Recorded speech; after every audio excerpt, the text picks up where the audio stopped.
और गुरुत्व पद। गगन और महागगन, महागगन को ही त्रिकुटी कहते हैं। दरअसल इन तीन के संयोग से जो लोक बनता है वो त्रिकुटी, और सबसे ऊपरी मुहाने पर वो बैठे हैं जिनका वर्ण रक्त है। और रक्त वर्ण तो इस पूरे कारण जगत का है। अनोखा, ऐसा अनोखी लालिमा जो आपने न कभी सुनी न कभी सोची, इस धरती में वो लालिमा ही नहीं है। इतना प्रकाश उसमें, उसके रेशे रेशे में, उस कारण जगत के, उनके लोक के, त्रिकुटी के रेशे रेशे जर्रे जर्रे में जैसे कि माणिक फैले हों। छोटे छोटे माणिक और बड़े बड़े माणिक। बड़े बड़े माणिक कितने बड़े, ये जमीन और आसमान यहाँ से वहां देख लो, ये इतने बड़े हैं, लंबाई चौड़ाई में इसके लाखों करोड़ों गुना बड़े। ऐसे ऐसे दृश्य वहां पर या आप तो कल्पना भी नहीं कर सकते। और सबसे ऊपरी मुहाने पर वो ब्रह्म पुरुष, ओमकार पुरुष,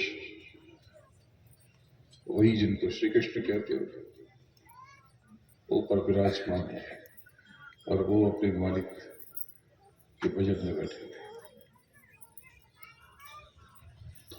इनके विपरीत एक बहुत बड़ी शक्ति है, ये महामाया। जब ब्रह्म निर्बल होते हैं तो माया सबल हो जाती है, और जब ब्रह्म सबल होते हैं तो माया निर्बल हो जाती है। तो दोनों आपको रोकते हैं कि मैं आकर्षण बहुत है। माया का भेद खोल दूं तो माया का भेद ऐसा कि अभी मैं आपको माया का नाम बताऊं, माया का रूप और स्थान बताऊं, अगले क्षण आप माया में खिंच जाओगे और मायावी हो जाओ। अच्छा, ये माया कौन? अविद्या माया? नहीं, अविद्या माया तो बहुत नीचे छोड़ गई। अविद्या माया का तो ये भेद ही नहीं पता। अविद्या माया तो अपने धनी के अलावा किसी को जानती नहीं। ये महामाया है, और ये भी आपके लोक से ही आई है। इनका भेद आप क्या जानोगे? इनका रूप स्वरूप ऐसा क्या बताऊं, क्योंकि त्रिकुटी में यहां पर अणु की तान, जैसे कोई कड़क करके यहां से वहां तक गूंजे, और कोई धम्म से नीचे से ऊपर तक गूंजे, जैसे कोई बादल कड़के, जैसे कोई पखावज बजे, कोई मृदंग, इतनी मिठास उसमें, और उसे ध्वनि पैदा होती है धम्म से। गगन में और महागगन में, गुरुत्व पद में, तीनों में ये ध्वनियां भिन्न हैं एक ही प्रकार की, एक ही प्रकार की, लेकिन तीनों के तीन रूप हैं। ये थोड़ा अभ्यास करो, उसे बताओ, उसे महसूस कराओ। तो ये कारण जगत है, एक कारण जगत है। जब कारण जगत में आते हो, नील चक्र पार करते हो, तो आगे बहुत अंधेरा रास्ता और बहुत खुरदुरा सा रास्ता, एक जगह पे कई दिशाएं हैं, एक रास्ता दाहिनी तरफ मुड़ता है, आपको दाहिनी तरफ ही मुड़ना है, क्योंकि वही कोने पर सदगुरु गुरु महाराज खड़े हैं। सदगुरु खड़ा है जोगजीत को लेकर। ये जो जगह है इसको बंक कहते हैं, बंक यानी बंकनाल। तो प्रेमियों, आपको बहुत कुछ बताना है, बहुत कुछ दिखाना है, बहुत कुछ सुनाना है। इसके लिए आपकी सेवा की बहुत जरूरत है। ये जो सेवा मांगी है, ये जब तक आप मुझे दोगे नहीं, साधन भजन में उन्नति होगी कैसे? स्वयं विचार करो। लेकिन मान लो आपने मुझे क्रोध दे दिया और कभी गुस्सा आ गया, तब वो आपने, तब तो चोरी हो गई। आपने मुझे ये छड़ी दी और दे के चले गए और मेरा ध्यान बटाव दिए, रात को उठा के चल दिए, तो चोरी हो गई। क्या करें? कुछ हल तो निकालना पड़ेगा। ऐसा करना कि कभी कभी जब गुस्से को इस्तेमाल कर लो, कभी क्रोध आ जाए तो उसकी दक्षिणा दे देना, किराया दे देना। ये ठीक है ना? क्या दोगे किराया? आप बोलोगे जो कहोगे दे देंगे, अरे फिर आप जेब में हाथ डालोगे, अरे ये अठन्नी चौन्नी आप अपने पास रखो। अरे ये तो उस मालिक का दरबार है, यहाँ तो मुट्ठी मसल दी जाती है, तो ये धन संपदा यहीं पर चरणों में आकर के बैठ आप किस पैर में हो? अरे वो मालिक आपसे कुछ स्वीकार करता है तो आपका खाता खोलने के लिए, आपका खाता खोलने के लिए और कुछ। तो जब कभी आप दूसरे को इस्तेमाल कर लो तो किराया दे देना, और किराया है माफी, क्षमा याचना कर लेना, माफी मांग लेना। किससे? मुझसे, गुरु महाराज से ना। जिसके ऊपर आपने भड़ास निकाली है, जिसको अपने जहर से नवाजा है, जिसके ऊपर आप चिल्ला करके आए हो, हाथ जोड़ के माफी मांग लेना कि मुझसे भूल हो गई, मैं गुस्से में, मेरा मन ठीक नहीं था, जी ठीक नहीं था, मैंने आपको कुछ कह दिया, इसके लिए माफी चाहता हूं। माफी मांगने से आप बड़े हो जाओगे। माफी मांगने वाला कमजोर नहीं होता, माफी मांगने वाला वीर होता है, साहसी होता है, बहुत बड़ा होता है। तो प्रेमियों, ये सेवा आप मुझे दे दो और उसके बाद अपने जीवन में परिवर्तन को महसूस करना, तो आप यहाँ से बहुत कुछ लेकर जाओगे, बहुत बड़ी दया। खाली हाथ नहीं जाओगे, बहुत बड़ी दया लेके जाओगे। तो आप ऐसा करो कि दोनों हाथ फैला लो और आज मुक्ति दिवस पर गुरु महाराज से प्रार्थना करो, आपके जो भी कष्ट हैं, जो भी पीड़ा है, जो भी परेशानी है, दिक्कत है, स्वास्थ्य की समस्या, मानसिक समस्या, भूत प्रेत की समस्या, आर्थिक समस्या, सामाजिक समस्या, कानूनी अड़चन, घर गृहस्थी, परिवार के अड़चन, घर के लड़ाई झगड़े, इन सब के लिए अंतर में प्रार्थना करो, गुहार लगाओ, ये गुरु महाराज, हे सतगुरु दया कर दो, आपकी दया हो जाएगी तो मेरे लिए ये सारी परेशानियां तलवार की सुई बन जाएंगी। आपकी दया मिल जाएगी तो इसे भोगने में आसानी हो जाएगी। अंतर में गुहार लगाओ, मन में कहना, भीतर कहना, बार मत कहना।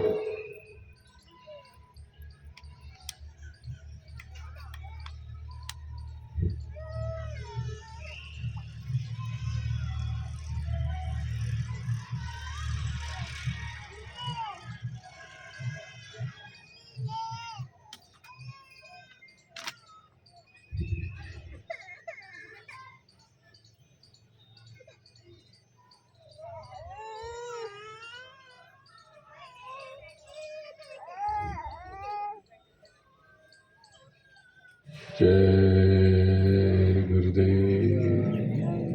तो प्रेमियों, आज आप यहाँ से गुरु महाराज की बहुत बड़ी दया लेकर जाओगे, बहुत बड़ी। यहाँ पर आपके लिए दूसरी दवा भी है, विभूति है ना, है कि नहीं?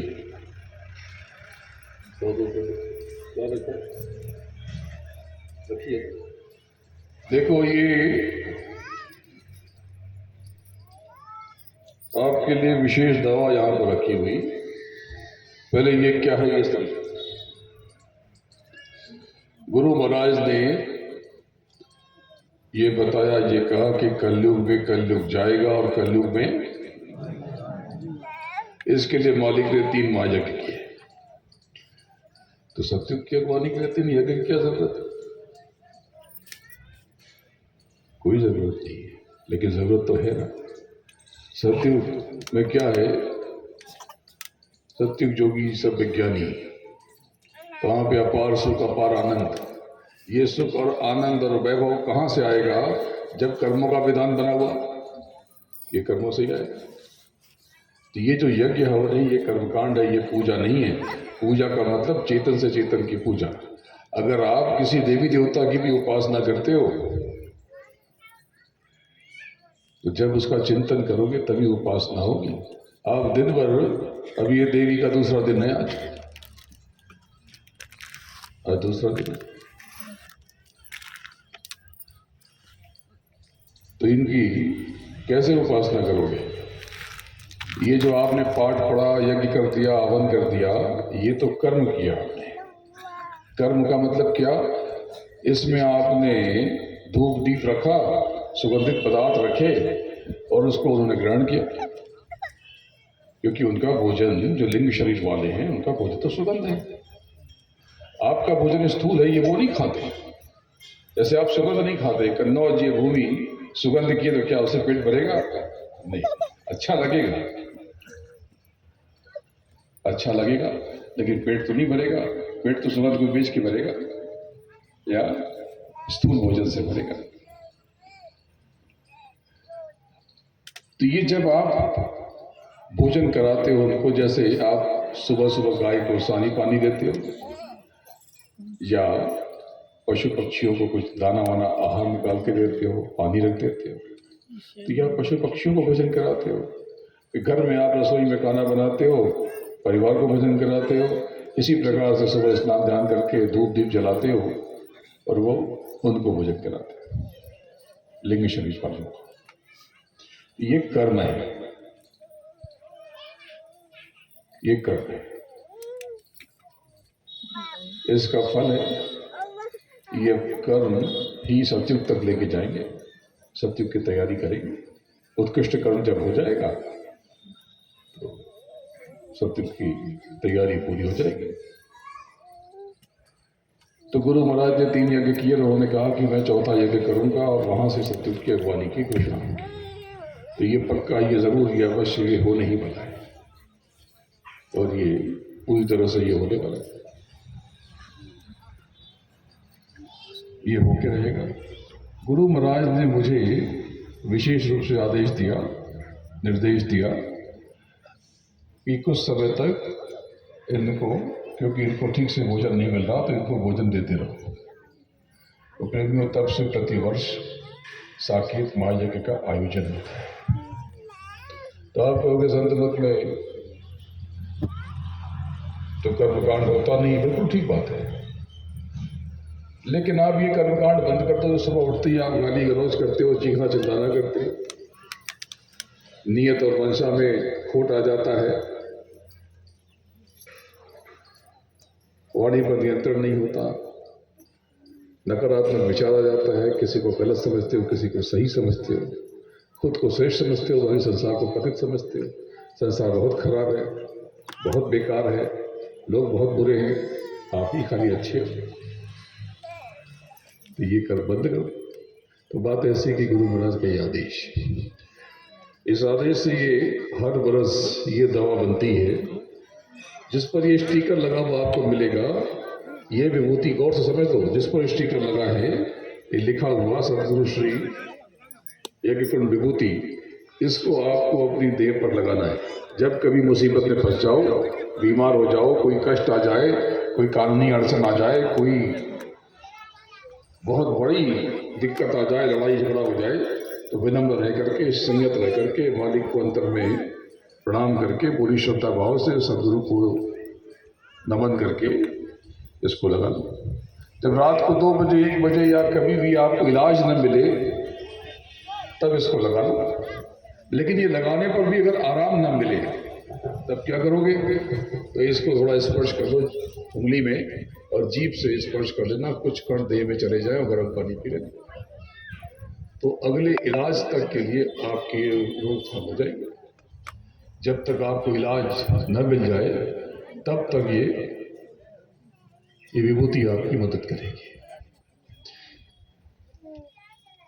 इसकी एक चुटकी भी बहुत है, इसलिए आप सब केवल एक परिवार में एक से ज़्यादा लेना मत, क्योंकि सबके साथ नाइंसाफी न हो, क्योंकि आप सबकी संख्या बहुत है और बांटते बांटते बहुत दूर से आ रहे, तो ये खत्म हो गई थी, ये फिर से मंगानी पड़ी। इसकी तैयारी भुसावल के प्रेमी करते हैं, तो भुसावल से प्रेमी लेके फिर से आए, लेकिन कल का कार्यक्रम भी बहुत बड़ा था, अपार जनसमूह, हजारों हजार लोग वहाँ पर, तो थोड़ा सा है, सबको मिल जाए इसका ध्यान रखना, और जिसको ना मिले, खत्म हो जाए, तो आप यहाँ पर नाम पता लिखा देना, यहाँ पर जो जिम्मेदार लोग हैं उनके पास पहुँच जाएगा और आपको अति शीघ्र मिल जाएगा, इसकी व्यवस्था हो जाएगी, आप चिंता मत करना। तो ये तो एक ये हो गई। तो ये दूसरी जिसमें कुछ नहीं लिखा, ये क्या है?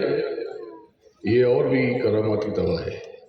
जिसकी खेती है वो इसको, अब जैसे कि असम में बारिश हो गई तो ऊपर थोड़ा छिड़क देना, थोड़ी चीनी में मिला करके या गुड़ में छिड़क देना।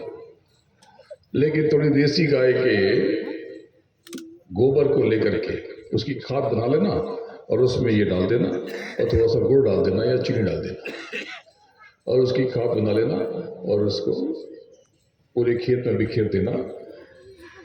ये भस्म जिसमें कुछ लिखा नहीं है, ये आप खेतों में डाल दोगे तो प्रेमियों आपकी फसल 10, 20, 25 गुनी बढ़ जाएगी या और ज्यादा बढ़ जाएगी, और जो फसल होगी बहुत उन्नत होगी, बहुत अच्छी होगी, बहुत अच्छी होगी। और ऊपर छिड़क दोगे थोड़ा सा तो जो कीड़े मकोड़े का आतंक है ये कम हो जाएगा। दूसरों को अगर नुकसान 100 का होगा तो आपको बहुत कम होगा, मामूली होगा या नहीं होगा। पूरे विश्वास के साथ में इसको डालना और इसका करिश्मा देखना। ये जादुई है, करिश्माई है, चमत्कारिक है। ये गुरु महाराज की अपार दया से ये दोनों विभूति सराबोर है। इसको हीरे की तरह संभाल के रखना, ये किसी डिब्बी में रखना। ये इस विभूति को किसी डिब्बी में रखना और काम धंधे दुकान जिसकी हो तो क्या करें, इसको चीनी मिला देना और दुकान में रोज एक एक दाना जरा सा, एक एक चम्मच जरा सा तो चीनी का दाना को छिड़क देना और रात को 8 बजे से बंद कर देना। लेकिन कहीं कोई उत्पादन हो रहा हो और काम नहीं चल रहा हो तो ये डालने के बाद में कपूर रख के उस पर लौंग रख के जला देना दिन में 2 बार, दया हो जाएगी। जिस घर में कलह रहती हो, झगड़े होते हो, वहां पर चीनी मिली हुई इस विभूति को आधा किलो, 1 किलो, 1/4 किलो चीनी में मिला, थोड़ी सी चीनी में जितना आपके पास में अंदाज से मिला अच्छे से। और रोज घर में सुबह सफाई के बाद एक एक दाना चीनी डाल देना और रात को 8 बजे से बंद कर देना। और शाम को दिया बत्ती के समय थोड़े से भात के ऊपर, पके हुए चावल के ऊपर, कितना 1 चम्मच चावल पका हुआ, उसके ऊपर दिया रख करके उसमें तेल डाल देना, कौन सा, कड़वा तेल, और दीपक जला देना।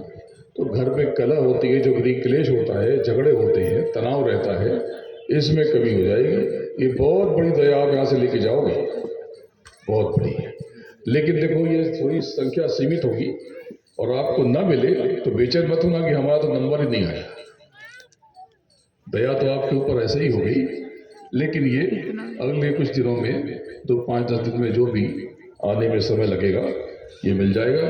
तो यहाँ पर जिम्मेदार लोग बैठे, ये धर्मेंद्र जी हैं, ये दाढ़ी वाले, तो ये आपको दे देंगे या जिसको कहेंगे उसके पास से ये मिल जाएगी। आप अपना नाम लिखा देना। इसकी क्या सेवा, इसकी कोई सेवा नहीं, ये मालिक की दया है, मालिक का प्रसाद है।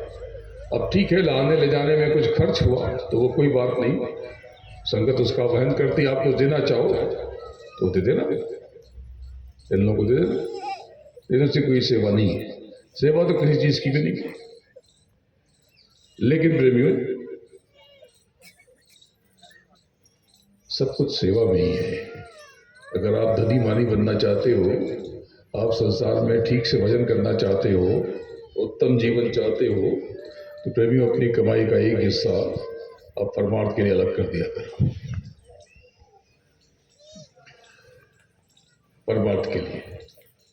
एक रोज की कुछ सेवा निकाल दिया करो, एक गुरु की सेवा और एक संगत की सेवा। कुछ ना तो रुपया तो निकाल सकते हो, एक थैला तो निकाल सकते हो। ये जो अंतर्मन की गरीबी है, सबसे बड़ी गरीबी है। ये जो अंतर्मन की आपकी गरीबी है कि हम बीज ही न डालें फसल हो जाए, कैसे होगा। आपने बहुत अच्छी जुताई की, बहुत बढ़िया खाद डाली, बहुत अच्छी बारिश हुई, तो क्या फसल हो जाएगी ना? क्यों? क्योंकि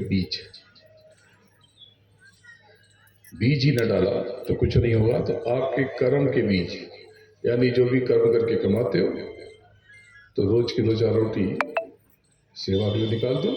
रोटी तो क्या भेजोगे, रोटी के बदले में कुछ निकाल करके जो जिम्मेदार लोग हैं उनको दे दो। ये कुछ नहीं, इसकी कोई जरूरत नहीं है, लेकिन खाता कैसे खुलेगा? स्वयं सोचो। बैंक आपको देना चाहे, ब्याज देना चाहे, किस पर ब्याज देगी? जमा करोगे तभी तो देखो, मोक्ष मुक्ति के लिए आपको कुछ नहीं करना, ना कोई यज्ञ, ना कोई हवन, ना कोई कर्मकांड, ना कोई सेवा। लेकिन इस भवसागर में जो बलदेव छटपटा रहे, तड़प रहे, मुसीबत में फंसे हुए, उसके लिए तो सेवा सबसे बड़ा कर्म है। तो सेवा खूब करना, आर्थिक कष्ट है, मानसिक कष्ट है, खूब सेवा करो। तन से सेवा करो, मन से सेवा करो, धन से सेवा करो, अन्न से सेवा करो। जिस प्रकार से चाहते हो, जो चीज चाहते हो उससे सेवा करो। आप चाहते हो आपको अच्छा वस्त्र मिले तो वस्त्र से सेवा करो।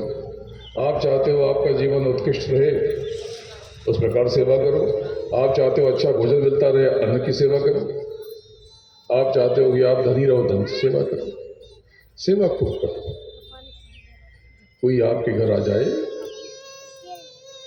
उसको पानी जरूर पिलाओ, ठंडा, गर्मी बढ़ जाएगी। अभी इस बार गर्मी बहुत भयानक होगी। अभी तो मौसम थोड़ा ठंडा हो गया, ऐसी तेजी से पलटेगा। आपको मेरी बात आ गई, बाबा ने कह दिया था मुक्ति दिवस पर, इस बार गर्मी भयानक पड़ेगी, बड़ों बड़ों का कचूमर निकल जाएगा और फसलों को थोड़ी परेशानी होगी। लेकिन ये विभूति आपके लिए कवच, प्रेमियों के लिए ये कवच का काम करेगी। और प्राकृतिक आपदाएं आने वाले समय में बहुत आ रही हैं। आने वाले समय में समुद्र के पास के शहरों कुछ सालों के बाद पूरे विश्व में संकट आएगा। आपको बात याद आएगी। और 2036 से 2042 के मध्य विश्व में बड़ी तबाही है। चारों तरफ मुझे लाशें ही लाशें दिखाई पड़ रही। जब भी आंख बंद करता हूँ या आंख खोल के दूर से देखता हूँ, तो जो गुरु महाराज ने कहा था कि सत्ययुग की अगवानी के पहले कुदरत का कोहराम मचेगा और काल का डंडा चलेगा और बड़ों बड़ों का कचूमर निकल जाएगा, तो वो कालखंड बस आने वाला है। तो प्रेमियों, चिंता मत करना। समय अच्छा आए या खराब, संसार में आग लगे या संसार बह जाए, पर गुरु महाराज पर विश्वास करते रहोगे तो आपको कुछ भी नहीं होगा, कुछ भी नहीं होगा। और प्रभु मैं आपको वचन देता हूँ, मैं कुछ भी नहीं हूँ, मैं तो आपका सेवक हूँ, मैं तो आपका सेवक हूँ। लेकिन जब कोई भी आपका साथ न दे, कोई भी आपको अपना हाथ न दे, मुसीबत में मदद न करे, तो मैं आपकी सहायता करूंगा, ये मेरा वचन है। मैं कुछ नहीं हूँ, ये मत समझना कि इन्होंने वचन दे दिया क्या समझते हैं। मैं तो सेवक समझता हूँ, मैं कुछ नहीं हूँ। और मुझे आपसे कुछ नहीं चाहिए, केवल आपसे आपका, हमारा आपका रिश्ता तो प्रेम का रिश्ता है, प्रेम का। जब भी आप मेरी आंखों में मेरे पास आकर निहारोगे, अपने लिए अपार प्रेम पाओगे। आखिर मैं क्यों भटक रहा हूँ? वन वन, जंगल जंगल, गली गली, गांव गांव, क्या दोगे आप मुझे? जो मुझे जानते हैं उनको पता है कि भौतिक जीवन तो ऐसा जैसे कि राजाओं का, बहुत समृद्ध और बहुत उत्तम था। मैं समंदर के किनारे बंबई में रहता हूँ, उठती भी लहरों को, गिरती हुई लहरों को देखता हूँ। इतनी खूबसूरत जगह में निवास करता हूँ, बहुत सुंदर स्थान। मुझे तो किसी की कमी है नहीं। अगर मेरी कई पीढ़ियाँ भी हो जाए तो उनको भी कमी नहीं, क्योंकि जिस कुल कुटुंब में मेरा जन्म हुआ बहुत समृद्धि थी वहाँ, और मैंने भी जीवन भर बड़ा उत्तम काम किया, बहुत बड़े पद पे रहा। तो ये 22 मई, ये 6 मई 2012 को गुरु महाराज ने कहा सब छोड़ दो। तो सब छोड़ करके गुरु महाराज से काम में लगा हूँ। ये काम आसान थोड़ी है प्रेम में। मैं आपसे कह दूँ कि लंगोटी लगा के निकल पड़ो, तो क्या कहेंगे आपके परिवार वाले, समाज वाले, ससुराल वाले, बाल बच्चों के लोग हंसेंगे ना कि तुम्हारा बाप देखो क्या वेश बना के घूम रहा। तो उनका कष्ट समझो, तो आप सब समझ जाओगे ये राह आसान नहीं है। गुरु की सेवा आसान थोड़ी है, इससे बड़ी कुर्बानी देनी होती है। भक्ति कोई दादाजी का घर थोड़ी है, फिर कोई भी उठा करके कर लेगा। भक्ति के लिए तो बहुत त्याग समर्पण है। भक्ति का अर्थ है, गुरु महाराज ने बताया, आदेश का पालन। बस यही सच्ची भक्ति है प्रेमी। अगर आपने मेरी इन बातों को समझ लिया, तो आज जो आप यहाँ से दया दुआ लेकर के जा रहे, आपका जीवन आज से ही बदलना शुरू हो जाएगा। और मैं हमेशा आपका हूँ, आपका था, आपका ही रहूँगा। सच्ची बात तो ये कि आप सब मेरे हो, मैं आपका ही हूँ। जब आपकी दृष्टि खुल जाएगी, आप देखोगे तो रो पड़ोगे। मैं क्या बताऊँ, क्या परिचय दूँ, कुछ भी बताऊँ। अगर सच्ची बात भी बता दूंगा तो जिसकी आंख बंद है वो तो हंसेगा, मजाक करेगा। तो मैं कुछ नहीं कहता, मैं तो इतनी कहता हूँ कि मैं जर्रा हूँ, कुछ नहीं, और आपसे कुछ लेने नहीं आया तो किसी तरह का ना वहम ना संकट। मुझे यहाँ पर पश्चिमी उत्तर प्रदेश में पिछली बार और उसके पहले और कई बार मुझे लोगों ने बहुत कुछ देने की कोशिश की। मुझे कहा कि आप यहाँ पे 10 बीघा ज़मीन ले लो, 20 बीघा ज़मीन ले लो, आप यहाँ पे स्थान बनाओ, आप यहाँ पे जगह बनाओ। मैंने उनसे उनका कागज़ लिया, सर माथे लगाया और उनको दे दिया। यहाँ पे गवाह पूछ लो, ये धर्मेंद्र जी इन्हीं से पूछ लो, ये बता देंगे। मैंने क्या कहा, एक बच्चा आया, बोला कि ये तो 2.5 बीघा ज़मीन। मैंने कहा तुमने दिया, मैंने स्वीकार किया। बोले नाम, मैंने कहा तुम्हारे नाम पर रहेगी। मैं क्या करूँगा बच्चे, ये तुम्हारी चीज़ है, तुम संभालो। तुम्हारे सेवा का भाव रखा, मैंने उस भाव को स्वीकार किया। तुम्हारे भाव को मैं बहुत बखूबी समझता हूँ। तुम जो भी मुझे देते हो मैं सब स्वीकार करता हूँ, लेकिन भाव के रूप में, भाव के रूप में मैं आपकी हर भेंट को स्वीकार करता हूँ, लेकिन मुझे कोई आवश्यकता नहीं है। आप परमार्थ के लिए जो देना चाहते हो वो दे दिया करो, वो इनके पास जमा कर दिया करो या भुसावल भेज दिया करो, जिससे संगत का काम चलता रहे। गुरु की सेवा और संगत की सेवा। संगत की सेवा का क्या अर्थ है? संगत ही बताती है, संगत बताती है कि आप कौन हो, आपका वजूद क्या है, आप क्या हो। जैसे कि आपकी आदतें बुरी हो मान लो, और किसी महात्मा के साथ आप निकल पड़े, उसकी संगत कर ली, तो लोग आपका भी पैर छू लेंगे। लेकिन आप बहुत सज्जन हो, बहुत अच्छे व्यक्ति हो, लेकिन आपकी संगत किसी अपराधी की हो गई, जब जब पुलिस उसको खोजेगी आपको उठा के लेके जाएगी, ढोएगी। ये संगत है प्रेमियों। तो संगत की सेवा बहुत जरूरी है। आप नहीं समझते इतना बड़ा काम कैसे होगा, मालिक का काम कैसे होगा। इसमें आपकी कोई ज़रूरत नहीं है, लेकिन अगर आप इसमें योगदान करोगे तो आपका खाता बन जाएगा, और कोई क्या बात है। तो कुछ मत करो, रोज के 10-20 रुपये निकाल दो, ये तो कोई बड़ी चीज़ होते नहीं है। 10 भी निकालोगे तो महीने में 300 रुपये होते हैं, ये तो निकाल सकते हो। बाकी तो आप खुद ही समझदार हो। बोलो जय गुरुदेव। तो ये बहुत बड़ा महापर्व है, इसका भेद मैंने बताया। और जो गुरु महाराज के बारे में लोग समझते हैं कि मर गए, वो भी मैंने आपको इशारे में सब कुछ खोल के रख दिया, सब कुछ खोल के रख दिया। प्रेमियों, विश्वास रखना मालिक पर, अपने विश्वास को टूटने बिखरने मत देना। वो मालिक कहीं जाता नहीं, आपके आसपास ही है। आखिर में कैसे हो गया, मैं पहुंच गया, मुझे भेज दिया, दया हो गई। वो सारी बातें जो वो खुद कहते हैं उन्हें कहना दिया। मालिक आप सबके साथ है, आप सबके पास है, कमी आप में है। अपने भीतर तलाश करो कि आप सत्संगी हो। गुरु महाराज ने आपको क्या बताया? अमर संदेश आप सबने देखा होगा, ऊपर लिखा होता था कम खाओ गम खाओ। कम खाओ यानी इसका अर्थ भोजन से उतना नहीं है, यानी ज़रूरतें कम रखो, अपनी आवश्यकताओं को सीमित रखो। कम खाओ, और गम खाओ यानी बर्दाश्त करो। कोई अपमान कर दे, कोई गाली दे दे, कोई नीचा दिखा दे, चिंता मत करना, उसके लिए प्रार्थना करना कि मालिक इस पर दया कर। तो ये तो फंस गया काल के जाल में। कोई आपका अपमान कर ही नहीं सकता। जिसने अपमान किया है उसने अपना किया है, अपनी जुबान से, अपने हथियार से, अपने अंगों से, प्रत्यंगों से, कर्मों से जो कुछ किया ना, तो उसका होगा, आपका कहाँ होगा। उसने आपको गाली दी, आपने ली नहीं, तो कहाँ चली गई? उसी के पास चली गई। प्रेमियों, किसी से आप घृणा करोगे तो आप घृणित हो जाओगे, किसी की निंदा करोगे आप निंदनीय हो जाओगे। सतर्क रहना, किसी की निंदा मत करना, वरना उसके पाप के बोझ के तले दब जाओगे। जो जो करता है, बेटी नहीं सुनती, बेटा नहीं सुनता, माँ बाप नहीं सुनते, पति पत्नी नहीं सुनते, कुछ नहीं, किसी को सुनाने की जरूरत नहीं है। आप अपना कर्म करते रहो, जब तक आपसे राय ना मांगे मत देना।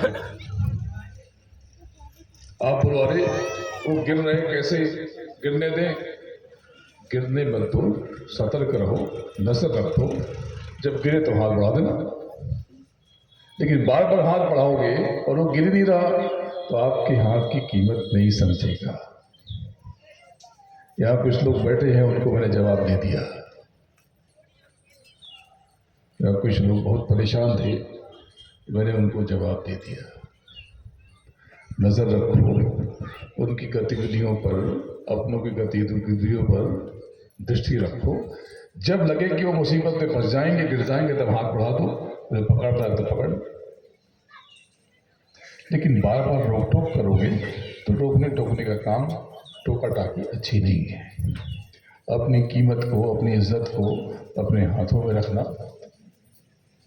हमेशा नसीहत मत देना, क्योंकि आपके खुद के फैसले गलत हो चुके हैं जाने कितनी बार, तो इस बार भी आप सही होगी गलत हो क्या पता। अपने कर्मों को लेकर सतर्क रहो, साधन भजन नियमित रूप से करो। देवियों, रात को 8 बजे घर में सुगंध कर देना। घर में झगड़ा होता है, ये विभूति जो दूसरी वाली जिसमें स्टिकर नहीं लगा, इसको चीनी में मिला के घर में छिड़क देना। और इससे भी अगर थोड़ा कम हो और कमी चाहिए तो इसके साथ में रात को दिया बत्ती के समय थोड़े से चावल के ऊपर, पके हुए भात के ऊपर एक दीपक रख के कड़वा तेल डाल करके दीपक जला देना घर के बाहर। एकदम से शांति हो जाएगी, झगड़ा कम हो जाएगा। देखो प्रेमियों, ये देवियां बड़ी मन की कोमल होती हैं, अपना घर छोड़कर आती है। पिता का घर तो इनका हुआ नहीं, और पति का घर कहते ससुराल है, इनका घर कहाँ गया, गायब। अब ये घर में ही रहती हैं, उतनी से सीमा में, उतने से दायरे में बहुत बेचैन हो जाती है। आप इनसे स्नेह बहुत करते हो, प्रेम बहुत करते हो, लेकिन इनको आदर भी दिया करो। इनको बार बार रोका टोका मत करो, एक ही बार समझाओ। जो भी बताना है बैठ के प्रेम से, अच्छी भाषा में। जिस घर में देवियां, चाहे वो माँ हो, चाहे वो बेटी हो, चाहे वो बहन हो, चाहे पत्नी हो, चाहे बुआ हो, वो रोती है, तड़पती है, आंसू बहाती है, उसके साथ अभद्र आचरण होता है या उसके साथ उसको अपशब्द कहा जाता है, वहां पर कुबेर का खसारा भी आ जाए तो खत्म हो जाता है। वहां कभी न सुख रह सकता है न शांति। प्रेमियों, इनको आदर जरूर देना, इनको पसंद रख के देखो, आपके घर में सुख शांति का वास हो जाएगा। और देवियों, ये जो पुरुष हैं, ये दिखते हैं बड़े बड़े मूंछ वाले, हट्टे कट्टे, पर आपको मालूम है कि ये अंतर मन के बड़े कोमल होते हैं। आप जानते हो कितना घबरा जाते हैं, उससे ताकतवर तो आप हो, आप सहारा देते हो। मैं तो हर घर में देख रहा हूँ, ये कुछ कहते क्या बुरा मानना, कितना अपमान सहना पड़ता है। क्या पैसा कमाना आसान काम है? क्या हलवा एक बना के ले घुर घर के लेके चले आए, चीनी और घी में गुन बांध के? खेती में कितनी मेहनत करनी पड़ती है, जब फसल बेचने जाते हैं तो 4 बात सुननी पड़ती है। सबको मुफ्त में चाहिए, हर कोई लूट लेना चाहता है, हथियार लेना चाहता है। अपना पैसा मांगने जाते हैं तो कितनी गाली सहनी पड़ती है। किसी से उधार ले लिया तो देने वाला सूद भी लेता है और गाली भी देता है। कितना परेशान रहते हैं, और गुस्से में कभी कुछ कह दें तो इनका मन समझा करो ना। ये कुछ तैश में कह देते, आप दोगुना तैश में आ गए, तब तो हो गया महाभारत। घर चलेगा कैसे? ये जब कुछ कह दे तो शांत हो जाओ, बच्चे की तरह ही है, आप जानती हो। इनको अकड़ करके इनसे आंख दिखा के बात करोगे तो ये दोगुना आंख दिखाएंगे, आंख निकाल लेंगे। लेकिन इनसे प्रेम से बात करो, आपके आगे ये झुके झुके से पूंछ हिलाते नजर आते हैं, आपको पता है, आपको पता है। ऐसे ही एक व्यक्ति से मैंने पूछा कि तुम्हारे घर में किसकी चलती है, तुम्हारी या तुम्हारी देवी जी की? बोले बड़े बड़े फैसले मैं लेता हूं। उन्होंने कहा बड़े बड़े फैसले मैं लेता हूं, बड़े बड़ी चीजों पे मेरी बात सुनी जाती है, छोटी मोटी चीजों पे देवी जी चलाती है। बोले छोटी मोटी चीजें क्या? बोले यही कि क्या करना है, कहाँ आना है, जाना है, घर में क्या खरीदा जाएगा, ये जो कमाई हो रही मेरी तनख्वाह या मेरी खेती की कमाई, दुकान की कमाई, ये कहाँ खर्च की जाए, सोना खरीदना है कि नहीं खरीदना है, क्या लेना है, ये सब फैसले, और मैं कहाँ जाऊँ, कब जाऊँ, ना जाऊँ, ये सब फैसला वही करती है। बोले आप क्या करते हो? बोलो जहाँ बड़ा बड़ा काम होता है वहाँ मेरी सुनी जाती है। ऐसे भारत को एटम बम बनाना चाहिए कि नहीं बनाना चाहिए? ये दिल के बुरे नहीं है। आदर देना, आप इनको देना, ये आपको देंगे। देखो प्रेमियों, इनको रोज नमस्कार करो न करो, लेकिन किसी पर्व पर, किसी त्यौहार पर बिना इनको नमस्कार किए दिन को बीतने मत देना। सबके सामने मत, बंद कमरे में प्रणाम कर लेना। माँ को भी, बेटी को भी, बहन को भी, बुआ को भी और पत्नी को भी। पत्नी को भी पैर की धूल थोड़ी है, आधार है ये तो आपको रोज प्रणाम करने को तैयार है। देवियों इनको रोज प्रणाम कर देना। क्यों ना ऐसा करें, ऐसा नियम बनाए घर का कि सुबह उठते ही सबको जय गुरुदेव करें। हमसे बड़े छोटों को प्रणाम करें सामने से, उनको जी करके बात कहा करो। ये मत कहा करो बंटी यहाँ आओ, पिंटू यहाँ आओ, क्यों ना बंटी जी कहे। बेटे को भी जी लगा के बुलाओ, आदर से बुलाओ। आपसे ही सीखेगा तो वो भी आदर देना सीख जाएगा। आज से ये नियम बना लो कि सुबह सुबह उठते ही सारे बड़े छोटों को अभिवादन करेंगे, जय गुरुदेव बेटा। अब बच्चों को सिखा दो कि वो चरण स्पर्श कर दो। अब जो बड़े हो गए उनको थोड़ा सा शर्म आएगी, लेकिन सब कुछ आके कर ही लेंगे। वो तो बाबा ने कहा है तो शायद मान लेंगे। और जब सोने जाओ तो बड़े छोटों को प्रणाम कर लें, जय गुरुदेव कर लें, और छोटे बड़ों का चरण स्पर्श कर लें। जहाँ पर ये इस तरह से आदर सूचक आचरण होगा वहाँ पर तो अपने आप प्रेम रहेगा, प्रेम रहेगा तो सुख रहेगा, शांति रहेगी। तो प्रेमियों आज से ये शुरू कर दो, बड़ा जीवन में बहुत आनंद के फूल खिलने लगेंगे और सब कुछ बड़ा उत्तम हो जाएगा। और फिर से वही बात, गुरु महाराज पर यकीन रखना, और मैं हमेशा आपके साथ हूँ। एक बात और कि पिछला साकेत महायज्ञ उत्तराखंड के काशीपुर में हुआ था, लेकिन इस बार का साकेत महायज्ञ दिवाली के पश्चात जिस दिन छठ पूजा होती है 19 नवंबर से कार्तिक पूर्णिमा तक, यानी 27 नवंबर तक होगा। 9 दिनों का ये महायज्ञ इस बार मुंबई में होगा, नवी मुंबई में। मुंबई के पास, मुंबई से जुड़ा हुआ है, एक ही है, जैसे दिल्ली, नई दिल्ली, पुरानी दिल्ली, बस इसी प्रकार से। तो उसके लिए आपको मुंबई आना है। मैं आप सबको करबद्ध निवेदन करता हूं कि आप सब अभी से तैयारी करें, और जितने भी लोग यहाँ पर मौजूद हैं आप सब मुंबई आओ, और गुरु महाराज की असीम दया का वहाँ अनुभव करना। आपकी आंखें भीग जाएंगी कि मालिक तेरी रहमत इतनी और हम समझ ही ना पाए। और वहाँ पर जिसको जिसको भी आपने देखा है, सुना है, जिसका जिसका पूजन होते हुए देखा है, ये सब वहाँ पर हवन कुंड में प्रकट होते हैं। विश्वास ना हो तो ये प्रेमी इनसे कहना, ये तस्वीर दिखा देंगे आपको यज्ञ की, आप हैरान रह जाओगे। आप बोलेगा ये तो शंकर जी हैं, ये तो जगदम्बा हैं, बिल्कुल हूबहू वही शरीर, एक एक आंख, एक एक रोएं और एक एक अंग आपको दिखाई पड़ेंगे। तो ये वहाँ पर प्रकट होते हैं और दर्शन देते हैं और आपकी आहुति स्वीकार करते हैं। अरे जिन्होंने जीवन भर शंकर जी का अभिषेक किया उनको भी शिव के दर्शन नहीं हुए। और साकेत याग, साकेत महायज्ञ में गुरु महाराज की दया से भगवान शिव स्वयं पधारते।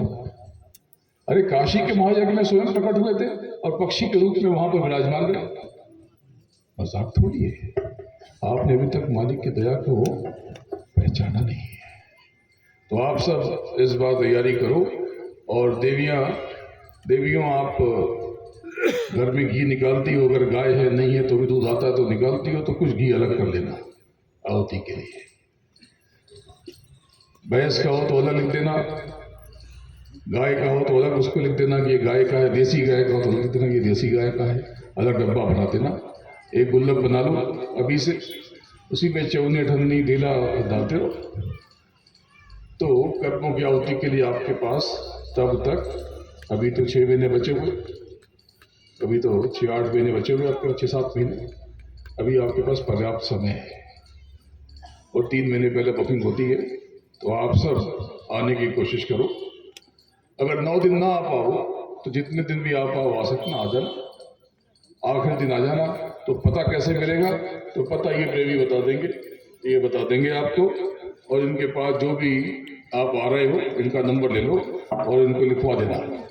तो आपकी सबकी एक अंदाज़ा हो जाए कितने लोग आ रहे हैं, तो आपके लिए बढ़िया व्यवस्था की तैयारी में मैं लग जाऊं और आपके लिए रहने खाने का प्रबंध कर दूं।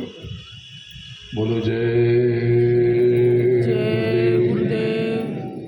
देखो प्रेमियों, मैं आपका हूं और आप सब मेरे हो, किसी भ्रम और भूल में मत रहना। मैं आपका सेवक हूं, आपके काम के लिए और अपने मालिक अपने सदगुरु का, उनके आदेश और निर्देश का पालन कर रहा हूं। नाम की कमाई में पूरा समय देना। ये संसार सराय फानी है, सबको जाना पड़ेगा। ये देह मुझे भी खाली करनी और आपको भी। किसी फेर में मत रहना। ये आपको जो बताया, ये साकेत नवाजा कि आप यहाँ पहुँचो, आपको जो आर्थिक कष्ट है, मानसिक कष्ट है, आहुति डाल के देखो, आपको बहुत बड़ा लाभ होगा। क्योंकि आप जो कष्टों को भोग रहे, वो क्यों भोग रहे? क्योंकि आपने कर्म कर दिए, तो उनके पास रुचि आ गई। जैसे पुलिस पकड़ के लेके जाती है, तो पुलिस किसको लेके जाती है? पुलिस उसको लेके जाती है जिसके कर्मों में दिक्कत हो जाती है। कर्मों में दिक्कत हो जाती है, कोई अपराध हो गया तो पुलिस तो अपना काम करेगी। लेकिन अगर जान पहचान हो जाए, आपका पुलिस के पास बाकी रहे, कोई कर्जा वो खा के बैठे, तो थोड़ा नजर झुका लेता है। इसी प्रकार से जब ये वसूली करने आएंगे और आप इनको भोजन दे दोगे और आपके भोजन खा के ये कर्जदार हो जाएंगे, तो आपसे ठीक से आचरण बर्ताव करेंगे। तो कर्मों को लेकर सजग रहना। ये क्रोध की दक्षिणा आज मुझे दे करके जाना। और आप सबसे मैं बहुत प्रेम करता हूँ प्रेमियों, और मैं आपके पास कहाँ पहुँच पाता है दूर से। आप सबको मैं बहुत याद करता हूँ। रोजे गुरुदेव, जय गुरुदेव। जय गुरुदेव नाम किसका? प्रभु का। जय गुरुदेव नाम किसका? प्रभु का। गुरु महाराज के चरणों में बारंबार नमन करता हूँ और आप सबसे प्रणाम करता हूँ। जय गुरुदेव। जय